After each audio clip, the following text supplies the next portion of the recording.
परिवहन मंत्री प्रताप सरनाईक यांनी पनवेल ते खोपोली दरम्यान लाल परीनं प्रवास केला। यावेळी सरनाईक यांनी प्रवाशांकडून त्यांच्या समस्या जाणून घेतल्या। राज्यातील सर्व आगारांची पाहणी करून धोरणात्मक निर्णय घेणार असून राज्यातील परिवहन सेवेचं रुपडं पालटणार असंही प्रताप सरनाईक म्हणाले। तेव्हा सरनाईकांनी स्वतः आज एसटीतून प्रवास केला आणि प्रवाशांकडून त्यांच्या समस्या जाणून घेतल्या, त्यांच्याकडून मतं जाणून घेतली आणि नक्की परिवहन विभागामध्ये आपण बदल करू असं आश्वासन त्यांनी दिलेलं आहे।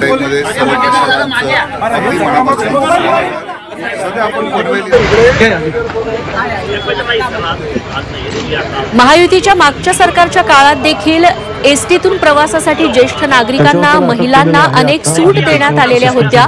मात्र आता एसटी चा प्रवास सुखकर करण्यासाठी अजून काही सोयी सुविधा देता येतील का, एसटी मध्ये काही सुधारणा होतीये का, याबाबत देखील सरनाईक काही निर्णय घेतात का हे बघणं महत्त्वाचं ठरणार आहे।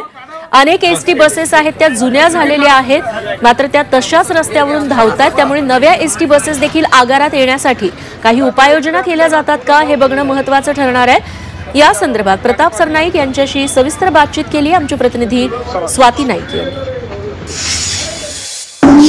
परिवहन मंत्री पदाचा कार्यभार सांभाळल्यानंतर प्रथमच प्रताप सरनाईक हे एसटीचा दौरा करत आहेत। आज त्यांनी पनवेल एसटी डेपोला भेट दिली, तसंच खोपोलीला भेट देण्यासाठी त्यासाठी त्यांनी लाल परी मधून प्रवास केलेला आहे। पण थेट बातचीत करूया।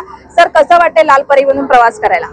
लाल परीतनं लहानपणी प्रवास करत होतो, त्यानंतर काय वेळ आलेली नाही, परंतु जी अवस्था त्यावेळेस होती तीच आज आहे। म्हणजे एक 40-45 वर्षापूर्वीची लालपरी आणि आताची लालपरीमध्ये काही फरक आहे असा मला जाणवलेला नाही, परंतु माझ्या कार्यकाळामध्ये हा बदल निश्चितपणे येईल अशी हमी तुम्हाला मी देतो। कारण या पनवेल आगाराची पाहणी करत असताना एक गोष्ट निदर्शनाला आली की प्रवाशांना ज्या सुविधा सर्वसामान्य लोकांना हव्या असतात त्या सुविधा बिलकुल नाहीये। म्हणजे मी माझ्या 4-5 प्राथमिक गोष्टी आहेत तेच मी नेहमी व्यक्त करत असतो की प्रसाधन गृह नाहीये, महिलांसाठी चांगले प्रसाधन गृह नाहीये, आमचे कर्मचारी आहेत त्यांना झोपण्यासाठी योग्य जागा नाहीये, त्यांना बेड नाहीये, त्यांना सतरंजा वगैरेची व्यवस्था केलेली नाही, आंघोळ करण्यासाठी गरम पाण्याची व्यवस्था नाहीये, स्वच्छतेचा बोजवारा प्रत्येक आगारामध्ये उडलेला आहे। तशी अवस्था म्हणजे फक्त एकाच आगारामध्ये नाही, राज्यातील सगळ्या आगारामध्ये असण्याची शक्यता नाकारता येत नाही आणि त्यामुळे सुधारणा करायची आणि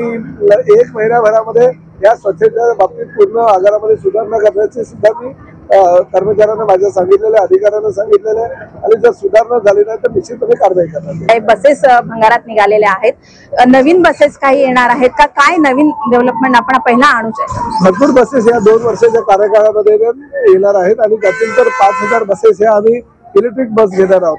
त्यामुळे इलेक्ट्रिक बस ह्या पर्यावरणपूरक बसेस आहेत आणि या पर्यावरणपूरक जर बसेस आपल्याकडे आल्या तर त्या जास्त करून म्हणजे निसर्गाशी समतोल पण राखतील, लोकांना त्याचा फायदा होईल। या एवढ्या मोठ्या प्रमाणात जो आवाज वगैरे येतो तो आवाज येणार नाही आणि सुखकर प्रवास सर्वसामान्य जनतेला मिळू शकेल। Swati Naik, Zee media, Navi Mumbai.